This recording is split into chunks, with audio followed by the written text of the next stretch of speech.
করি। দেখো লাস্ট দিন আমরা সিমেট্রি এলিমেন্ট শুরু করছি। সিমেট্রি ওর মধ্যে আমরা দুখানা সিমেট্রি তোমাদের পড়িয়েছি, একটা ছিল প্লেন অফ সিমেট্রি আর একটা সেন্টার অফ সিমেট্রি। ওগুলো রিপিট করবো না, তোমরা আগের দিন দেখে নিয়েছো। আজকে যেটা আমরা পড়বো সেটাকে বলে অ্যাক্সিস অফ সিমেট্রি। তো অ্যাক্সিস অফ সিমেট্রি ব্যাপারটা কি?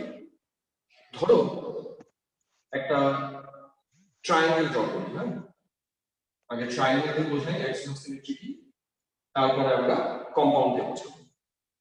এই যে ট্রায়াঙ্গেলটা, ধরে নাও এই ট্রায়াঙ্গেলটা একটা প্লেনে আছে।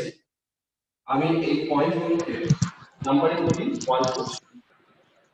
এবার তোমরা যদি এ যে প্লেনে আছে, মনে করো আমি যদি আমার এই পিচ বোর্ডটার কথা বলি, দেখতে পাচ্ছ সবাই পিচ বোর্ডটা? এটা একটা পিচ বোর্ড। সাপোজ এটা একটা প্লেনে আছে। আচ্ছা, মাইক্রোফোন মিউট করো।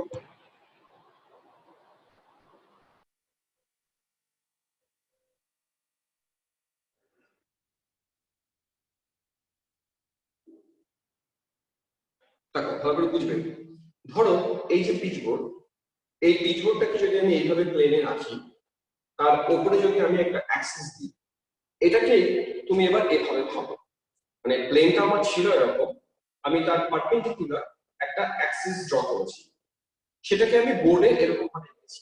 এই হচ্ছে আমার সেই ট্রায়াঙ্গেল, তার উপরে আমি একটা পারপেন্ডিকুলার অ্যাক্সিস ড্র করছি। এবার তুমি দেখো এই অ্যাক্সিসটাকে যদি আমি এর ক্ষেত্রে বলছি, এই অ্যাক্সিসটাকে যদি আমি 90 ডিগ্রি রোটেট করি, স্যার 90, ও কেমন অবস্থায় যাবে? ও এরকম অবস্থায় যাবে। আমি যদি ওকে আবার 90 ডিগ্রি রোটেট করি, ও কেমন যাবে? ও এরকম অবস্থায় যাবে। সেই জিনিসটা এই ট্রায়াঙ্গেলের ক্ষেত্রে করতে চেয়েছিলাম। তারপর আমি এর ঠিক মাঝখান দিয়ে এরকম পারপেন্ডিকুলার একটা অ্যাক্সিস ড্র করেছি, করে তাকে ঠিক রোটেট করিয়েছি 60 ডিগ্রি। ইচ্ছে করে 60 রোটেট করিয়েছি, কারণটা একটু পরে বুঝবে। বলতো যদি 60 ডিগ্রি রোটেট করি, তাহলে এই ট্রায়াঙ্গেলটা কেমন শেপ নেবে আর এই পজিশন গুলো কোথায় কোথায় যাবে, 1 2 3 পজিশন কিভাবে চেঞ্জ হবে? একজন উত্তর করলো যে স্ট্রাকচারটা সেমই থাকবে। ঠিক তাই, দেখবে 60 ডিগ্রি যদি রোটেট করো, তাহলে তুমি আবারও সেম ট্রায়াঙ্গেল পাবে। ট্রায়াঙ্গেলটার কোনো পজিশনে চেঞ্জ হবে, সেম ট্রায়াঙ্গেল হবে, কিন্তু যেটা চেঞ্জ হবে 1 এখানে চলে আসবে, 2 এখানে চলে আসবে, 3 এখানে চলে আসবে। তাহলে আমরা এবার লিখব 3 1 2। এখন মনে করো আমি নাম্বারিং করেছিলাম বলে তোমরা বুঝতে পারছো এই স্ট্রাকচার বুঝি সেম নয়, আলাদা। কিন্তু আমি যদি কোনো নাম্বারিং না করতাম, তাহলে ও আর ও সেম না আলাদা? চলে আসে। আমি যদি নাম্বারিং না করতাম, তাহলে কি বলতাম? এটা সেম না আলাদা? নাম্বারিং না করলে দে আর সেম। যেহেতু নাম্বারিং করেছি, তাহলে এরা আইডেন্টিক্যাল নয়। আমি এই দুটো স্ট্রাকচারকে বলবো ইকুইভ্যালেন্ট। তোমরা এই লাইনটার মানে বোঝার চেষ্টা করবে। বাংলা এটাকে বলে কি? সমতুল্য। বাংলা বলে কি বলছি? সমতুল্য। ইংরেজিতে বললাম ইকুইভ্যালেন্ট। তার মানে এই স্ট্রাকচারটাকে 60 ডিগ্রি রোটেট করলে আমরা একটা ইকুইভ্যালেন্ট স্ট্রাকচার পাই। ইকুইভ্যালেন্ট, সৌভিক বলেছে, সাত্বিক বলেছে সদৃশ্য। হ্যাঁ, সদৃশ্য বলতে পারো। এখন ধরা যাক আমি ওকে আবার 60 রোটেট করছি। চলো তোমরা করো। বারবার ডিসকানেক্ট হচ্ছে, মধুরিমা বলছে বারবার ডিসকানেক্ট হচ্ছে। মধুরিমা, তোমার নেট ডিস্টার্ব আছে। হ্যাঁ, ট্রাই করো আরেকবার। দেখো কি বলছি, ওকে আমরা আবার 60 রোটেট করছি। তোমরা স্ট্রাকচার বানাও। আবার যদি 60 রোটেট করো, আমি নিচে লিখবো স্ট্রাকচারটা, যেটা দাঁড়াবে সেটা এরকম দাঁড়াবে। এবার কি হবে? সেম থাকবে, শুধুমাত্র এই পজিশনটা আরেকবার করে চেঞ্জ হবে। 3 চলে যাবে ওখানে, এখানে 1, এখানে 2। চলো লিখে নাও। 3 চলে গেল এখানে, এটা 1, এটা 2। ওকে আমরা আরেকবার রিপিট করব, আরেকবার 60 ডিগ্রি রোটেট করব। চলো রোটেট করো আবার 60 ডিগ্রি। একে 60 ডিগ্রিতে ফেলো। চলো ফেলি 60 ডিগ্রি। তাহলে কি দাঁড়াবে? এবার 1 চলে যাবে এখানে, তাহলে এবার লিখবো 1 2 3। এবার তোমরা আমাকে বলো, হ্যাঁ আদিত্য বলেছে 240 ডিগ্রি তে আছে। তারপরে 60 60 করে কবার রোটেট করলাম? 3 বার। একটা 60, দুবার 60, তিনবার 60, 60 60 করে তিনবার রোটেট করাতে দেখো এই স্ট্রাকচারটাই আবার জেনারেট হয়ে গেল। এবার আমি একে বলবো ইকুইভ্যালেন্ট নয়, একে বলবো আইডেন্টিক্যাল। এর নামটা লেখো আইডেন্টিক্যাল। তাহলে তোমরা আমাকে বলো যে ইকুইভ্যালেন্ট আর আইডেন্টিক্যালের মধ্যে ডিফারেন্সটা বুঝতে পেরেছো? ইকুইভ্যালেন্ট মানে যে স্ট্রাকচারটা দেখতে একই রকম কিন্তু পজিশন গুলো সেম নয়, পজিশন গুলো একটু চেঞ্জ হয়েছে। আইডেন্টিক্যাল মানেটা কি? পজিশন সহকারে সেম আছে। দেখো 1 2 3। এইরকম যদি তোমরা রিলেশনশিপ পাও, কি রিলেশনশিপ? যে একটা পার্টিকুলার ডিগ্রিতে রোটেট করে আমরা ইকুইভ্যালেন্ট স্ট্রাকচার পেয়েছি। আমি কিন্তু বলিনি আইডেন্টিক্যালি পেতে হবে, ইকুইভ্যালেন্ট পেলেও চলবে। যদি ইকুইভ্যালেন্ট স্ট্রাকচার পাই তবে আমরা বলবো এই কম্পাউন্ডের মধ্যে অ্যাক্সিস অফ সিমেট্রি আছে। এবং সেই অ্যাক্সিসটা কোন অ্যাক্সিস? আমি এখানে যে অ্যাক্সিসটা ড্র করেছিলাম ওই অ্যাক্সিসটাকে আমরা রিপ্রেজেন্ট করি অ্যাজ CN অ্যাক্সিস। সাফিক্সে নিচে দেখো আমি ছোট করে একটা n লিখেছি, CN অ্যাক্সিস। এবার এটা কি জিনিস বুঝিয়ে দিচ্ছি। তুমি তাকাও, তুমি কত ডিগ্রি করে রোটেট করছো? 60। তাহলে আমরা যদি 360 কে, আচ্ছা আমি না এখানে একটা মিস্টেক করেছি, মিস্টেকটা তোমরা একটু ধরেও দিলে না। এটা 60 ডিগ্রি করে রোটেট করলে আসবে না, রোটেট করতে হবে 120 করে। 60 ডিগ্রি করে রোটেট করতে হবে বেনজিন রিং, এটা আমার ব্লান্ডার হয়ে গেছে। এটা 120 করে রোটেশন করতে হবে। তোমরা বাড়িতে বসে বসে দেখবে 60 ডিগ্রি করে রোটেশন করলে, ওকে যদি 60 রোটেশন করি এই স্ট্রাকচারটাকে, তাহলে এটা জেনারেট করবে এই স্ট্রাকচার। এই 60 করে রোটেট করলে এই স্ট্রাকচার জেনারেট করবে। একে আরেকবার 60 করলে এই স্ট্রাকচার জেনারেট করবে। তাহলে অ্যাজ এ হোল আমাকে প্রত্যেকবার 120 করে রোটেট করতে হবে। 60 নয় 120, এখানেও 120, এখানেও 120। আমি আরো স্ট্রাকচার তোমাদেরকে দেখাবো যে কোথায় কোথায় 60 করতে হয়, কোথায় 90 করতে হয়, এগুলো আমরা আসছে একটা করে। এবার দেখো যেটা বলতে চাইছিলাম যে তোমার ওভারঅল একটা সেন্টারকে নিয়ে টোটাল অ্যাঙ্গেল কতখানি হয়? 360। আমরা 120 করে রোটেট করে ইকুইভ্যালেন্ট স্ট্রাকচার পাচ্ছিলাম। তাহলে 360 কে তুমি 120 দিয়ে ডিভাইড করো, তাহলে সংখ্যাটা কত আসে? 3। এই সংখ্যাটা যা আসবে আমরা এই যে অ্যাক্সিসটা সেটাকে এর ভ্যালু তত পুট করব। আমি এই অ্যাক্সিসটাকে নাম দেব C3 অ্যাক্সিস অফ সিমেট্রি। আচ্ছা তাহলে লক্ষ্য করো আমার কোন অ্যাক্সিস দিয়ে এই সিমেট্রিটা পেলাম? নাম দেব C3 অ্যাক্সিস। তাহলে এই যে ট্রায়াঙ্গেল, এই ট্রায়াঙ্গেলের মধ্যে C3 অ্যাক্সিস অফ সিমেট্রি আছে। আরেকটা উদাহরণ দিই তাহলে পরিষ্কার হবে। বা এইভাবে ভাবতে পারো, তোমরা তো 120 করে রোটেট করছো, এরকম ভাবে কবার রোটেশন করার পরে আমরা আইডেন্টিক্যাল স্ট্রাকচার পাই সেই সংখ্যাটাকে দেখতে হবে। একবার, দুবার, এখান থেকে একবার করেছো, এখান থেকে একবার করেছো, এখান থেকে একবার করেছো। 60 লিখলো, মোট 3 বার রোটেশন করলে আইডেন্টিক্যাল স্ট্রাকচার পাওয়া যায়। তার জন্য এই সিমেট্রিটাকে নাম দেওয়া হয়েছে C3 অ্যাক্সিস অফ সিমেট্রি। এবার তোমাদের ক্লিয়ার হলো C3 অ্যাক্সিস অফ সিমেট্রি কি? আমি আরেকটা উদাহরণ দিচ্ছি। মনে করো একজন লিখলো, হ্যাঁ আদিত্য লিখলো, ঠিক ঠিক চতুর্ভুজ বলবো না, কারণ বাহুগুলো যদি সমান না হয় তাহলে কিন্তু আমরা সিমেট্রি পাবো না। সাপোজ আমি একটা স্কয়ার ড্র করি, হ্যাঁ একটা বর্গক্ষেত্র ড্র করি, তারপর একটা বর্গক্ষেত্র ড্র, এই সাপোজ একটা বর্গক্ষেত্র ড্র করলাম। তাহলে এই যে স্কয়ার, এই স্কয়ারেও আমি সেন্টার দিয়ে এরকম একটা পারপেন্ডিকুলার অ্যাক্সিস দিলাম। তোমরা কেউ বলো তো একে কত ডিগ্রি রোটেট করলে, আমি নাম্বারিং করি 1 2 3 4, কেউ বলবে একে কত ডিগ্রি রোটেট করলে আমরা ইকুইভ্যালেন্ট স্ট্রাকচার পাবো? হ্যাঁ অ্যান্সার এরা লিখছে সবাই 90 ডিগ্রি রোটেট করবে। তার মানে আমি যদি ওকে 90 ডিগ্রি রোটেট করি তাহলে আমি আর লিখলাম না, তোমরা জানো যে এখানে যে স্ট্রাকচারটা হবে দেখতে একই রকম হবে, শুধু পজিশনটা চেঞ্জ হবে। তাহলে এই স্ট্রাকচারটাকে বলা হবে, এই স্ট্রাকচারটার ইকুইভ্যালেন্ট স্ট্রাকচার। আমি লিখে দিই এই স্ট্রাকচারটা এরকম দেখতে হবে। আমরা জাস্ট 1 2 3। তাহলে বলো তো এরকম ভাবে কবার রোটেট করলে তুমি একেবারে আইডেন্টিক্যাল স্ট্রাকচার পাচ্ছ? চলো অ্যানসার করো। কবার রোটেট করলে আমরা আইডেন্টিক্যাল স্ট্রাকচার পাবো? 4 বার, ঠিক। বা আমরা এভাবে বুঝতে পারি 90 করে রোটেট করছো তো, তবে তুমি যদি 360 কে 90 দিয়ে ডিভাইড করো, তাহলে ভ্যালু 4, এই অ্যাক্সিসটাকে আমরা বলবো C4 অ্যাক্সিস অফ সিমেট্রি।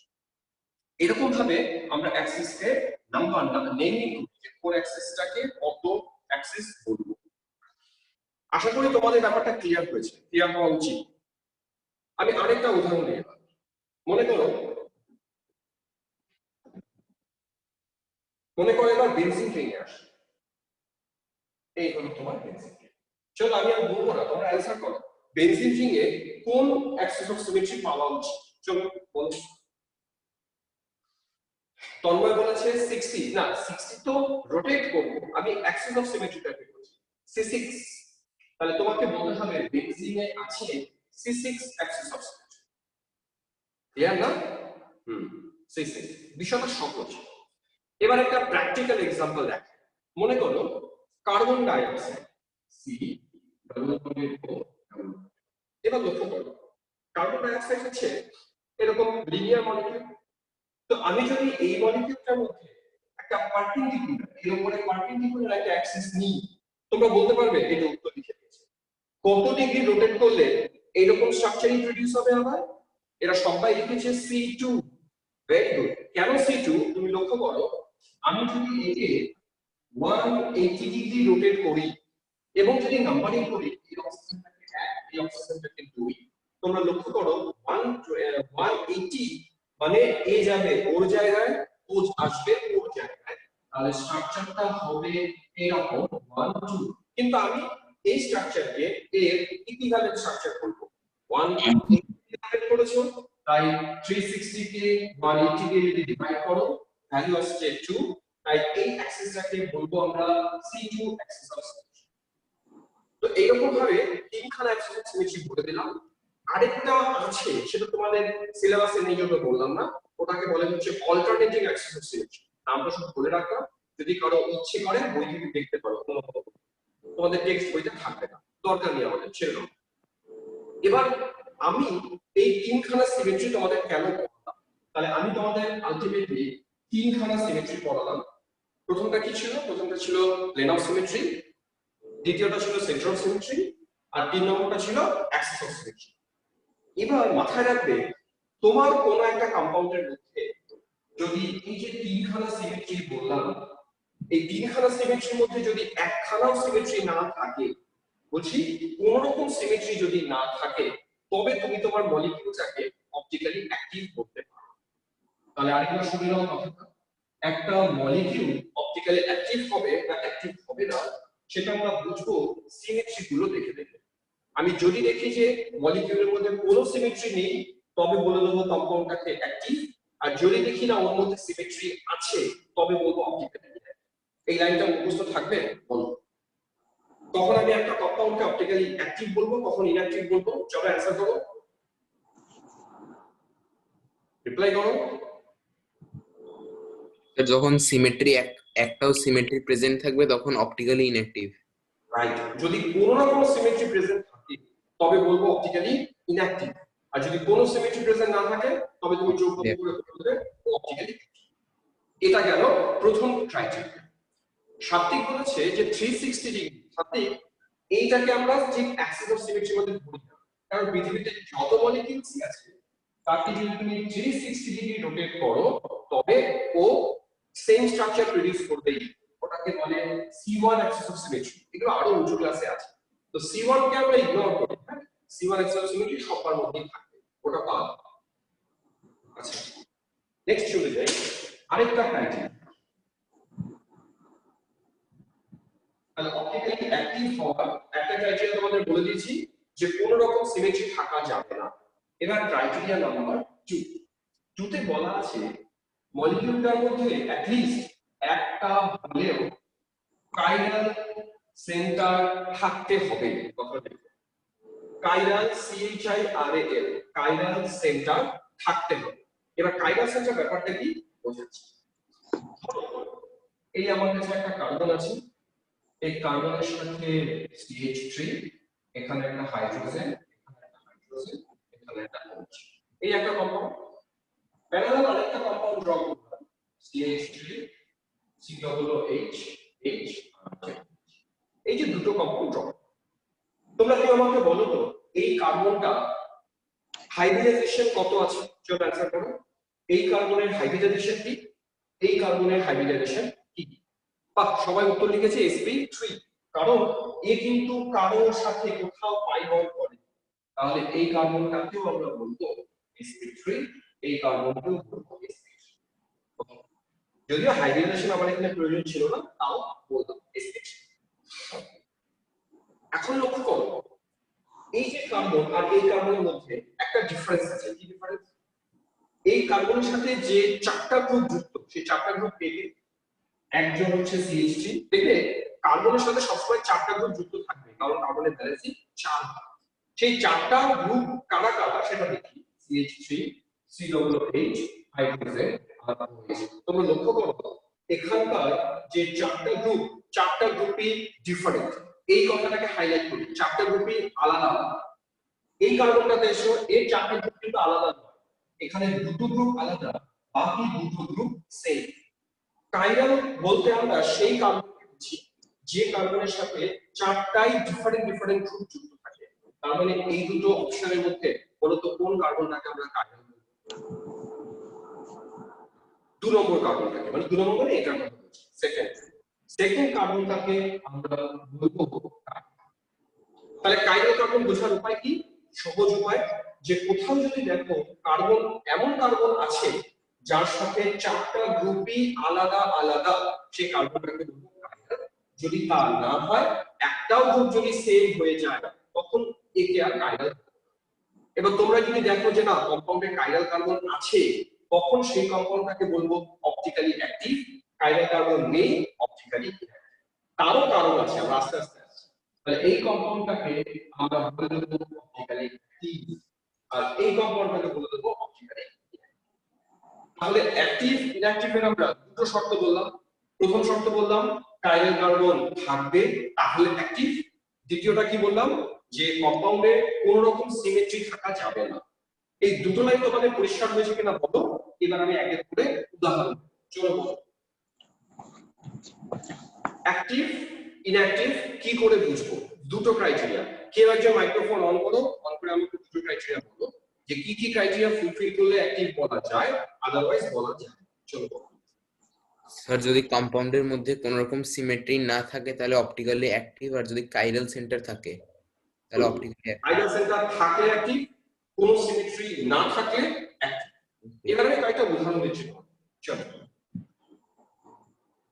আজকের ক্লাসটা কিন্তু খুব ইম্পর্টেন্ট হবে, অনেক কিছু জানবে তোমরা এবং ভালো লাগবে। দেখো একটা নাম আছে, সেটার নাম হচ্ছে ল্যাকটিক অ্যাসিড। আমরা শুনেছো তোমরা ল্যাকটিক অ্যাসিড কাইরাল সেন্টার থাকে। এবার ল্যাকটিক অ্যাসিডের স্ট্রাকচারটাকে বলবি। ল্যাকটিক অ্যাসিড দেখতে এরকম, COOH, CHOH আর CH। একটু আমি লিখেছিলাম, এটা ল্যাকটিক অ্যাসিডের স্ট্রাকচার। এখন তোমাদেরকে করতে হবে কি, পরীক্ষায় কিন্তু কখনো ভেঙে এরা লিখে দেবে না, হয়তো শুধু নামটাই দিল যে ল্যাকটিক অ্যাসিড অপটিক্যালি অ্যাক্টিভ না ইনঅ্যাক্টিভ। তোমাকে এবার খুঁজতে হবে এই সিস্টেমটার মধ্যে কোন কার্বনটা কাইরাল। কেউ খুঁজতে পারছো কোন কার্বনটা কাইরাল? আমি নাম্বারিং করি 1 2 3। চলো বলো তো 1 2 3 এখানকার কোন কার্বনটা কাইরাল? এরা উত্তর লিখেছে সবাই 2 নম্বরটা কাইরাল। কেন? দেখো 1 নম্বরটা তো কার্বন নয়, কাইরাল নয়, অক্সিজেন যুক্ত, এর সাথে 3টে হাইড্রোজেন যুক্ত, এরা কাইরাল নয়। এই 1 নম্বর কার্বনটা কাইরাল। এই 1 নম্বর কার্বনটা কেন কাইরাল? এর সাথে চারটা group different, COOH, OH, H আর CH। এখন এই যে কার্বনরা কাইরাল, এই কাইরাল কার্বন বা এই কম্পাউন্ড গুলোকে বিভিন্ন সায়েন্টিস্ট বিভিন্ন রকম ভাবে প্রেজেন্ট করেছে।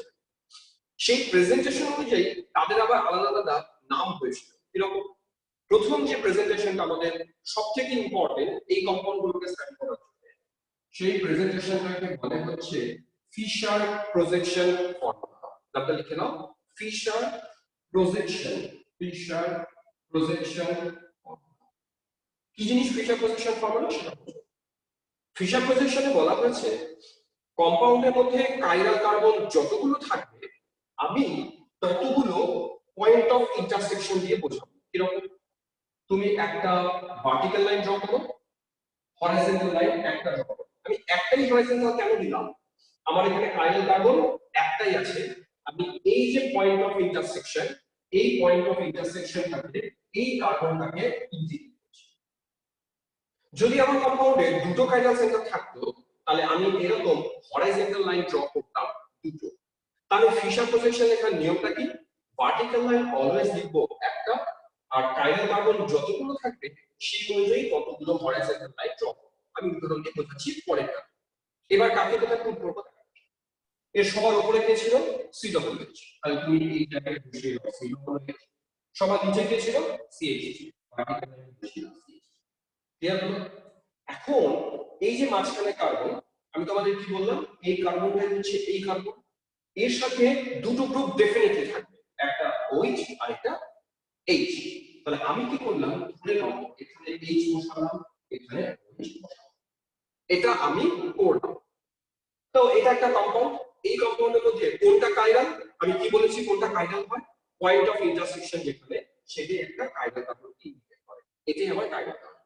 ফিশারে কিন্তু কাইরাল কার্বন ছাড়াও এরকম আমরা পয়েন্ট অফ ইন্টারসেকশন দেব না, কাইরালকেই এরকম ইন্টারসেকশনকে বুঝবে, যতগুলো ইন্টারসেকশন থাকবে এরকম ভাবে তুমি বুঝবে ততগুলো কাইরাল কার্বন আছে। এখন একটা প্রবলেম কি হলো, দেখো এই যে স্ট্রাকচারটা ড্র করলাম, তোমার তো মনে হতে পারে আচ্ছা আমি ওইচটাকে কেন ডান দিকে রাখবো, ওইচকে আমি কেন বাঁ দিকে রাখবো, কথাটা বোঝাতে পারলাম কি বলেছি আমি? তো তুমি কি করতে পারো, তুমি তোমার ইচ্ছা মতো আরেকটা স্ট্রাকচার ড্র করতে পারো। কি করতে পারো, আমি ড্র করতে পারি সি ডবল এইচ উপরে, এটা এখানে, এটা এখানে, এটা এখানে, আমি এটা ড্র করতে পারি। আবার কারো মনে হতে পারে আচ্ছা আমি এরকমটা কেন ড্র করলাম, আমি অন্য একটা ড্র করবো। দেখো আমি কি ড্র করতে চাই, আমি CH3 কে উপরে নেব, সি ডবল এইচ কে নিচে নেব, আমি এরকম ড্র, আমি ড্র করতে চাই CH3 C double H OH, এটা আমি ড্র করতে চাই। আরেকজন মনে করো না আমি এরকম না, আমি এই টাকে দিতে চাই, তা আমি এরকমটা ড্র করতে চাই, পেতে পারি CH3 C double H OH। অর্থাৎ আমি যে তোমাদেরকে ল্যাকটিক অ্যাসিড এঁকে দেখালাম তার 4 রকমের সম্ভাবনা আমরা রাখতে পারি। তো আমি তোমাদের পরে দেখাবো এই 4 রকমের যে পসিবিলিটি, তার মধ্যে দুটো পসিবিলিটি সেম হয়ে গেছে আমাদের, এটা আর এটা, এদের দুজনের মধ্যে কোনো না কোনোটার সাথে ইকুইভ্যালেন্ট আছে। তার জন্য আমি পরে দেখাবো এই 4টা অপশন হবে না, এখানে অপশন থাকবে দুটো, সেই দুটো কারা কারা, এই একটা অপশন, এই একটা অপশন। তার মানে আমরা এই যে ল্যাকটিক অ্যাসিড লিখলাম, ল্যাকটিক অ্যাসিডের দুটো পসিবিলিটি বানানো যায়। এক পসিবিলিটি এইটা যেখানে OH কে আমরা ডানে রেখেছি, আরেকটা পসিবিলিটি এইটা যেখানে OH কে আমরা বাঁয়ে রেখেছি। এখন আমরা তোমাদের একটু আগে কি বলেছিলাম, আগে কি বলেছিলাম যে এই কম্পাউন্ডটা অপটিক্যালি অ্যাক্টিভ হবে না হবে না সেটা আমরা বিচার করব কন্ডিশন দেখে দেখে। এরকম প্রথম কন্ডিশন, এই কম্পাউন্ডটার মধ্যে তোমরা অ্যানসার করবে কাইরাল কার্বন আছে না নেই, চলো অ্যানসার করো, কাইরাল কার্বন আছে, আছে কাইরাল কার্বন আছে। তো এই যে কাইরাল কার্বন, তাহলে আবার 1 নম্বর কন্ডিশন স্যাটিসফাই করেছে। 2 নম্বর কন্ডিশন, এই কম্পাউন্ডের মধ্যে কোন রকম সিমেট্রি আছে, কোন রকম, মানে এর মধ্যে কি প্লেন অফ সিমেট্রি, যদিও তোমাদের হয়তো মনে হতে পারে যে এইভাবে তো লিখেছি এরা সবাই কি একটা প্লেনে আছে, মাথায় রাখবে এই কার্বন যেহেতু sp3 হাইব্রিডাইজড, এরা সবাই কিন্তু এক প্লেনে নেই।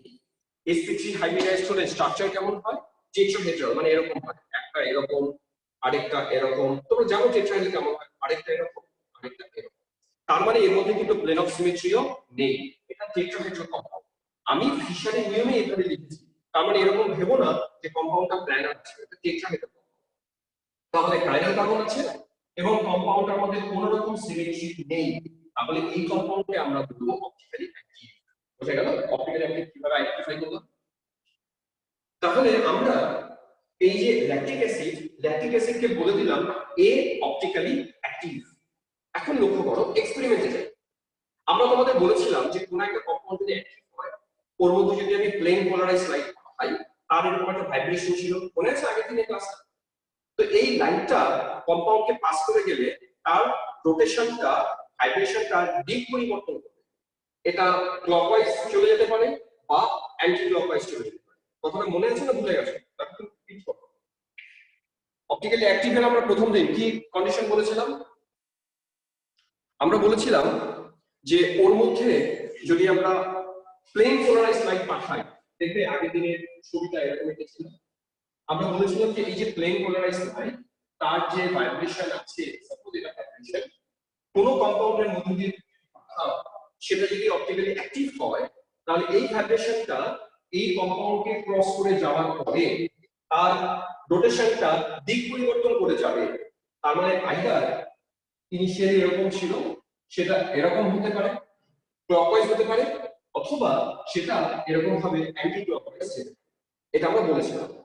এখন দেখা যাবে কি যে এই যে কম্পাউন্ডটা, এই কম্পাউন্ডটা ওয়েস্টটা ডানে আছে, তো যদি এ ক্লকওয়াইজ রোটেশন করে ডেফিনেটলি এই কম্পাউন্ডটা অ্যান্টি ক্লকওয়াইজ রোটেশন করবে। কথাটা বুঝতে পারছো কি বললাম? কারণ এদের দুজনের কনফিগারেশনটা কিন্তু উল্টো, ও যা করবে ও তার উল্টোটা করবে। ও যদি ক্লকওয়াইজ করে ও অ্যান্টি ক্লকওয়াইজ করবে, বা ও যদি অ্যান্টি ক্লকওয়াইজ করে ও ক্লকওয়াইজ করবে। এবার কে ক্লকওয়াইজ কে অ্যান্টি ক্লকওয়াইজ করে সেটা আমরা পরে দেখে বুঝতে পারবো, সেটা এখন শিখবো না, পরে শিখবো। এবার সায়েন্টিস্টরা কি বলছে, যদি ধরে নিলাম এই কম্পাউন্ডটা এই লাইটটাকে ক্লকওয়াইজ রোটেট করে, তখন এই কম্পাউন্ডটার নাম দেওয়া হবে ডেক্সট্রো রোটেটরি, বা এই আইসোমারটাকে ছোট হাতে ডি আইসোমার বলে, অথবা ব্র্যাকেটে প্লাস চিহ্ন দেয়। এই রোটেশনটাকে আমরা পজিটিভ রোটেশন ধরি। কোনটা? ক্লকওয়াইজ রোটেশনটা। ভালো করে এই জায়গাটা মুখস্থ করবে। আমি কি বললাম কথা আরেকবার রিপিট করি।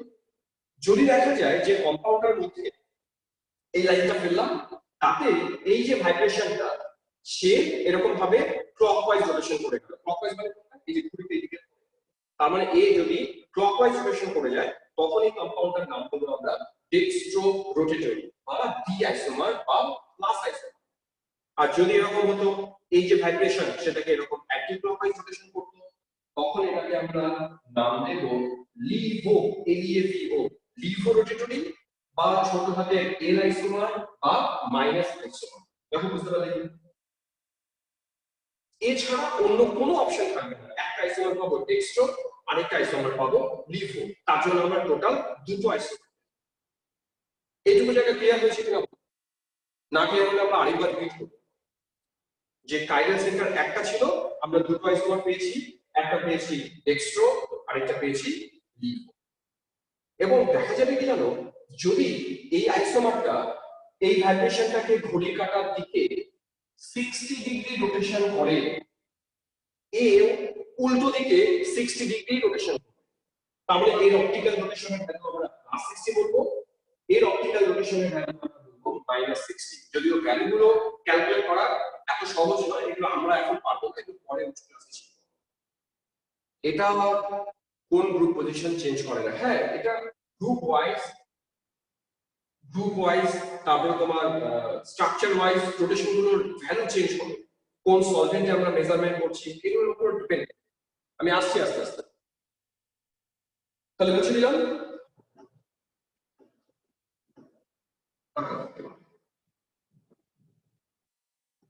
তাহলে আমরা ডেক্সট্রো কি লিভো কি বুঝতে পারবো।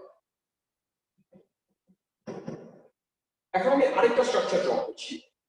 এই ফর্মুলাটা দেখো সবাই, COOH, CHOH, আবার CHOH, তারপরে CH3 স্টার্ট হয় এই স্ট্রাকচার। আমরা কি শুভজিৎ তো ভাবতে বসে গেলে নাকি? এই স্ট্রাকচারটা ভাবতে শুরু করো। হ্যাঁ, ভাবার বিষয়। বলো কাইরাল সেন্টার কতগুলো আছে এই কম্পাউন্ডের মধ্যে? এই কম্পাউন্ডের মধ্যে কাইরাল সেন্টার কতগুলো আছে? দুটো কাইরাল সেন্টার আছে। বাহ, মানে তোমাদের তো ভাবনা চিন্তা কিসের, ফটাফট উত্তর করেছো সবাই। দুটো কাইরাল সেন্টার আছে। আমি নাম্বারিং করছি 1 2 3 4। কেউ বলো কোন দুটো কাইরাল সেন্টার আছে? পিয়ালি বলছে 2 3, তন্ময় বলছে 2 3। তোমরা কিন্তু উত্তর সবাই করবে। সৃষ্টি করেছে অর্ক, জয়া, আদিত্য, পারিজা, সবাই অ্যানসার করছে। তোমরা সবাই উত্তরটা করবে, আর আমি বুঝতে পারবো যে তোমরা বুঝতে পারো। আমি যেহেতু সবার সাথে ইন্ডিভিজুয়ালি ইন্টারাকশন করতে পারি না, আমি যখন একটা জেনারেল প্রশ্ন করবো উত্তর সবাই করবে। হ্যাঁ, মোটামুটি 25-30 জন অ্যান্সার দিয়ে দিল। তাহলে দেখো তোমরা কি বুঝলে যে 2 নম্বর এবং 3 নম্বরটা কাইরাল সেন্টার। এবার আমি একে কোন ফর্মে ফেলবো, ফিশার প্রজেকশনে ফেলবো। তাহলে আমরা একটা এরকম ভার্টিক্যাল লাইন ড্র করব। কেউ বলতে পারবে হরাইজন্টাল লাইন কটা ড্র করবো? চলো অ্যান্সার করো। অনিমেষ বলছে দুটো।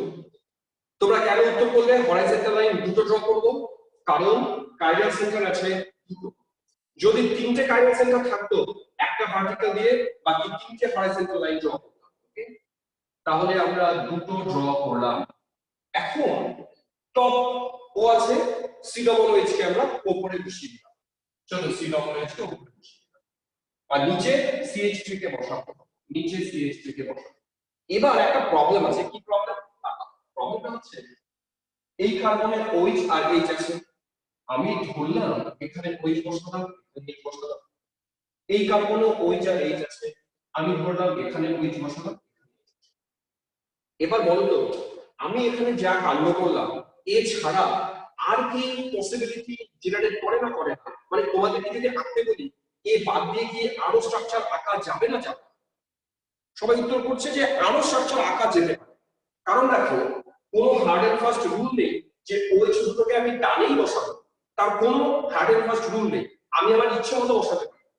তোমরা একটা কাজ করো, তোমরা তোমাদের ইচ্ছে মতো বসাও, বসিয়ে আমাকে বলো যে এরকম আরো কটা স্ট্রাকচার বানানো সম্ভব।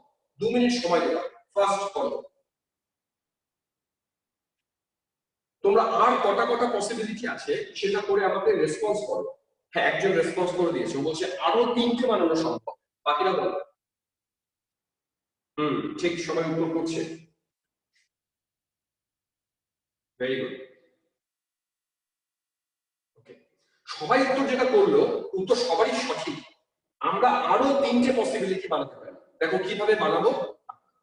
আমরা কি করব, সেম স্ট্রাকচার আঁকবো, সেম, শুধু এখানে OH দুটোকে ডানে এঁকেছিলাম, এবার OH দুটোকে আমরা বাঁয়ে আঁকবো। চলো আঁকো। তাহলে এই হচ্ছে আমার C double H H H H CH2। এই একটা পসিবিলিটি হতে পারে। আরেকটা হতে পারে একটা OH ডানে আর একটা OH বাঁয়ে, সেটাকে আমি এদিকে আছি। দেখো দেখো সেটা কি আছি, আমি এদিকে ছোট করে আছি। তোমরা কিন্তু সবাই আমার সাথে সাথে আঁকবে বোর্ডে, তোমরা খাতায় আঁকো। দেখেছো কি করলাম? আমি এবার কি করলাম, এখানে যেমন দুটো OH কে ডানে রেখেছিলাম, একটাকে ডানে রাখলাম, আরেকটাকে বাঁয়ে রাখলাম। এর আরেকটা স্ট্রাকচার আমরা আঁকতে পারি, সেটা এইভাবে আঁকতে পারি। এটাকে উল্টে দেবো জাস্ট, তার মানে সি ডবল এইচ এটাকে বাঁয়ে রাখো, আর এখানকার এটাকে রাখো, ব্যাস। এই হচ্ছে স্ট্রাকচার। আমি নাম্বারিং করি 1 2, এটা 3, এটা 4। তাহলে আমি যে মলিকুলার ফর্মুলাটা এঁকেছিলাম তার টোটাল 4টা স্ট্রাকচার বানাতে পারলাম, তার মানে 4টা আইসোমার বানাতে পারলাম। 1 2 3 4।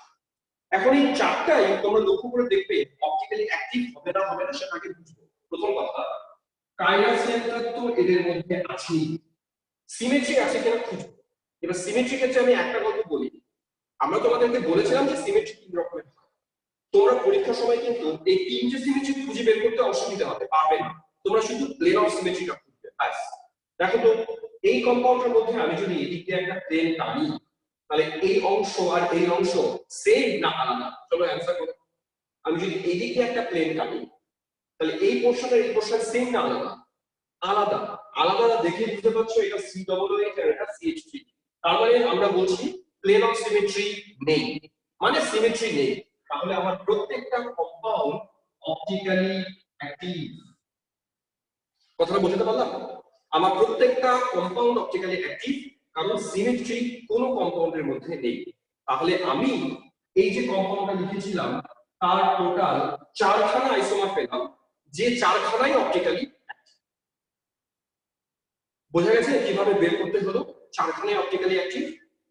এখন এই 4খানার মধ্যে কিন্তু কোনটা হবে ডেক্সট্রো, কোনটা হবে লিফো, মানে একটা হয়তো ঘড়িটাকে ওই লাইটকে ঘড়িটাকে দিকে দিতে হবে, আর একটা এখন কে অ্যাক্টিভ, মানে কে ডেক্সট্রো কে লিফো, এটা একটু বোঝা সম্ভব নয় এখন, সেটা আমরা পরে শিখবো আস্তে আস্তে।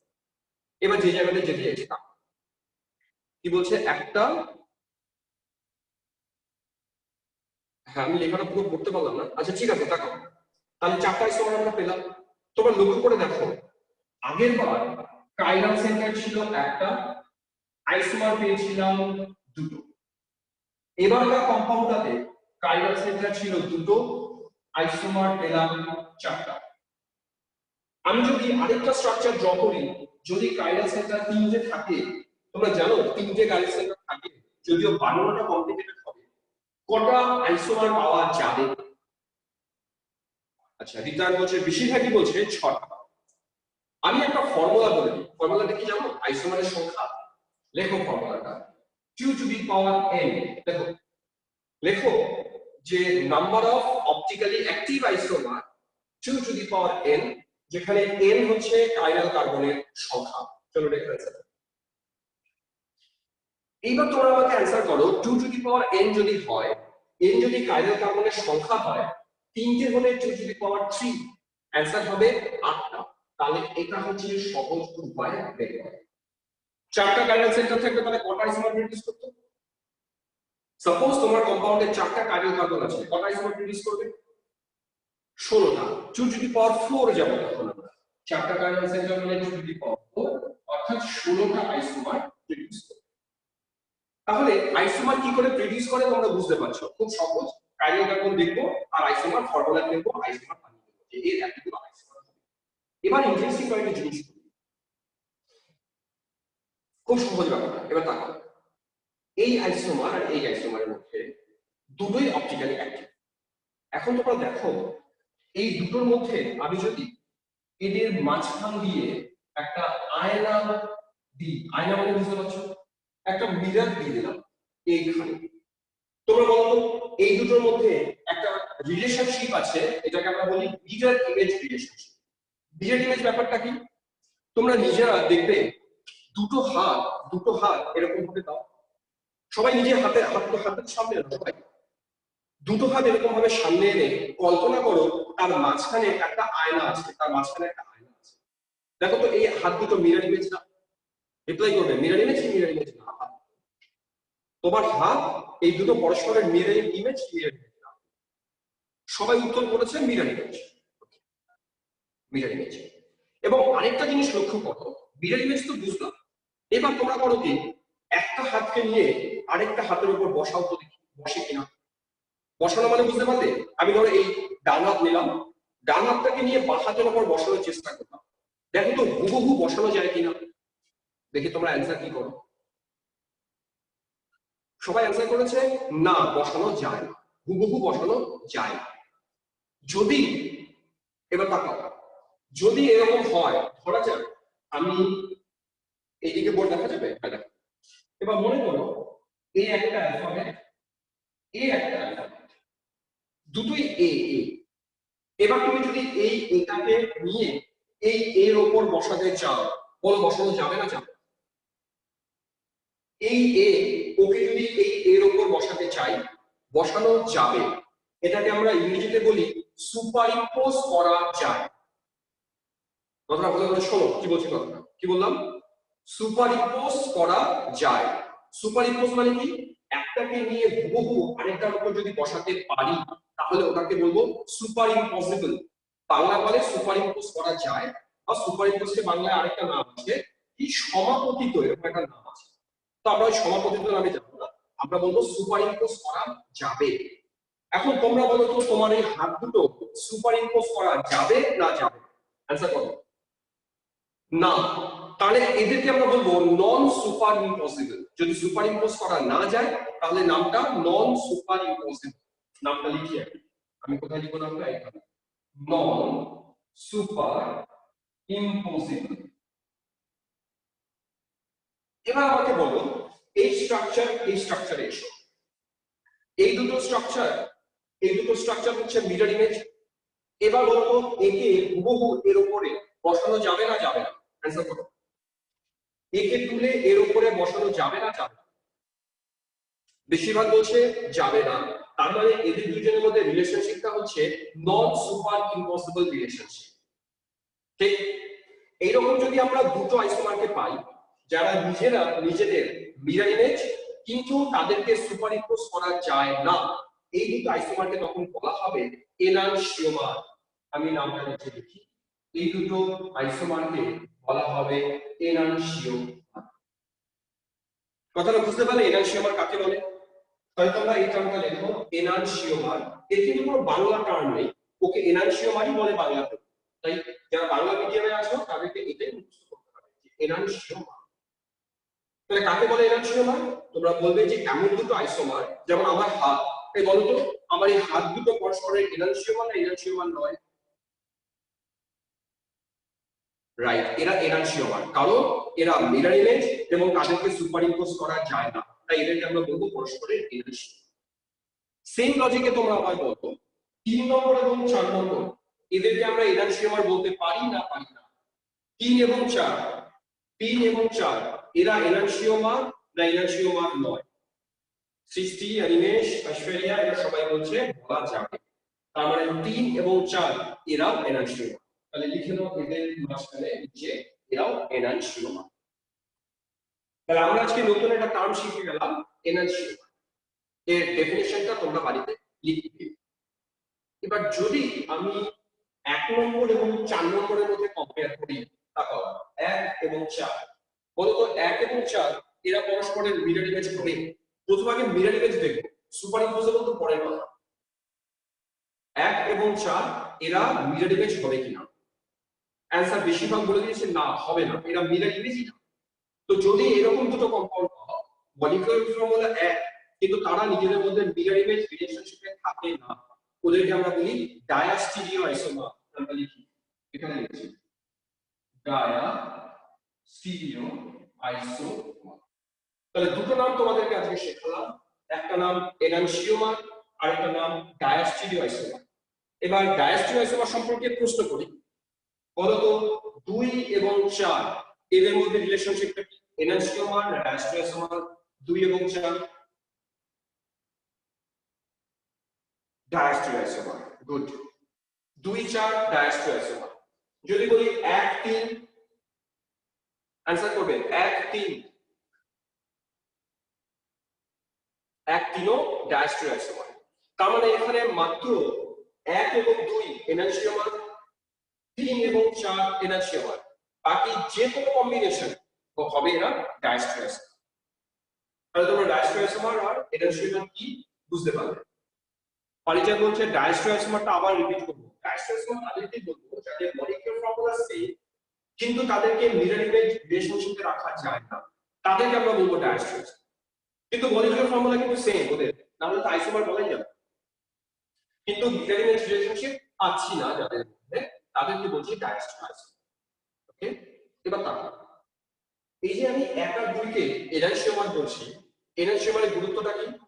গুরুত্বটা হচ্ছে যদি এর আমরা প্র্যাকটিক্যালি দেখি যে ডেক্সট্রোটা লিখো, তাতে যদি দেখা যায় যে ও ডেক্সট্রো বিদায়, ওর যেটা এনানসিওমার আসবে সেটা ডেফিনেটলি হবে। কথা বুঝতে পেরেছো? এনানসিওমারদের মধ্যে এই রিলেশনশিপটা থাকবেই, পরে আমরা এটা প্রমাণ করব কেন থাকবে। একই রকম ভাবে এখানে এদের দুজনের মধ্যেও যদি একটা ডেক্সট্রো হয় তবে আরেকটা হবে, যেহেতু দুজন এনানসিওমার তাই এদের মধ্যে এই রিলেশনশিপ থাকবে। কিন্তু যারা ডায়াস্টিরিও আইসোমার, মনে করো এ আর এ ডায়াস্টিরিও আইসোমার, এদের মধ্যে কিন্তু এরকম বলা যাবে না যে একজন ডেক্সট্রো হলে আরেকজন লিভো। দুজনই ডেক্সট্রো হতে পারে, দুজনই লিভো হতে পারে, এরকম হতেই পারে। বা একজন ডেক্সট্রো আরেকজন লিভো, যে কোনো কিছু হতে পারে। ওদের মধ্যে এরকম কোনো হার্ড অ্যান্ড ফাস্ট রুল করাই যাবে না। এটুকু বুঝতে পারলে কিনা বলো তো? আমি কি একটু ফাস্ট বললাম না মোটামুটি বোঝা গেল? এই একটা বুঝতে না পারলে হবে না, তোমরা আমাকে এটুকু ফিডব্যাক দাও, এটুকু বুঝেছো?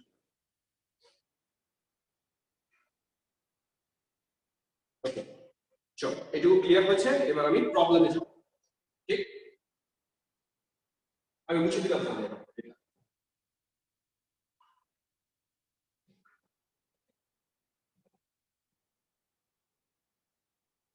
তোমরা এবার বলো কি, আমি আর মুছবো না, আমি এটাকে রাখবো এরকম ভাবে, তাতে আমার সুবিধা হবে কাজ করতে।